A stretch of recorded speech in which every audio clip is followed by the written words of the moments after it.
امام مسلم رحمۃ اللہ علیہ متوفہ 261 ہجری میں صحیح مسلم میں ان اللہ یرفع بهذا الکتاب اقواما ویضع به آخرین والی حدیث کے شروع میں ایک واقعہ بیان فرمایا۔ حضرت عمر رضی اللہ تعالیٰ عنہ کا دور خلافت تھا۔ حضرت عمر نے مکہ کا گورنر بنایا تھا نافع بن عبد الحارث کو۔ حضرت عمر رضی اللہ تعالیٰ عنہ کی عادت تھی سال میں ایک دفعہ مختلف علاقوں کا چکر لگاتے، مختلف گورنروں کی کارکردگی کو دیکھتے۔ تو ایک مرتبہ عثمان شہر میں گئے تو ان کی ملاقات نافع بن عبد الحارث سے ہوئی۔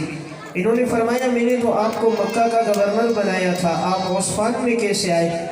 حضرت نافع بن عبد الحارث نے فرمایا امیر المومنین میں ایک ضروری کام کے سلسلے میں آیا ہوں۔ حضرت عمر رضی اللہ تعالیٰ عنہ نے فرمایا تم نے اپنا نائب کس کو بنایا؟ فرمایا حضرت میں نے اپنا نائب ابن ابزہ کو بنایا۔ حضرت عمر رضی اللہ تعالیٰ عنہ نے پوچھا یہ ابن ابزہ کون ہے؟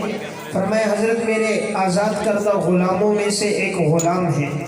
حضرت عمر رضی اللہ تعالیٰ عنہ نے فرمایا آپ نے اپنے ایک غلام کو مکہ کا نائب گورنر بنا دیا؟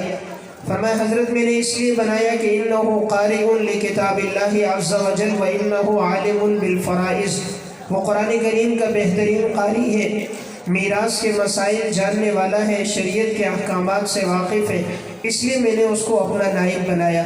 حضرت عمر رضی اللہ تعالیٰ عنہ نے فرمایا پھر تو تم نے بالکل ٹھیک کیا، اس لیے کہ میں نے نبی اکرم صلی اللہ علیہ وسلم سے سنا، آپ نے ارشاد فرمایا ان اللہ یرفع بهذا الکتاب اقواما ویضع به آخرین، اللہ قرآن کے ذریعے بہت سے لوگوں کو بلندیاں عطا کرے گا اور جو قرآن کریم کو چھوڑ دے اللہ ان کو پستیوں میں گرا دے گا۔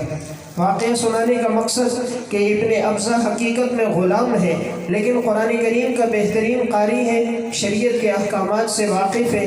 اللہ نے آج کتنی عزت عطا فرمائی کہ وہ مکہ کے نائب گورنر بن گئے۔ تو میں ایک بات عرض کر رہا تھا، اللہ تعالیٰ نے جو عزت رکھی ہے وہ اپنے دین میں رکھی ہے۔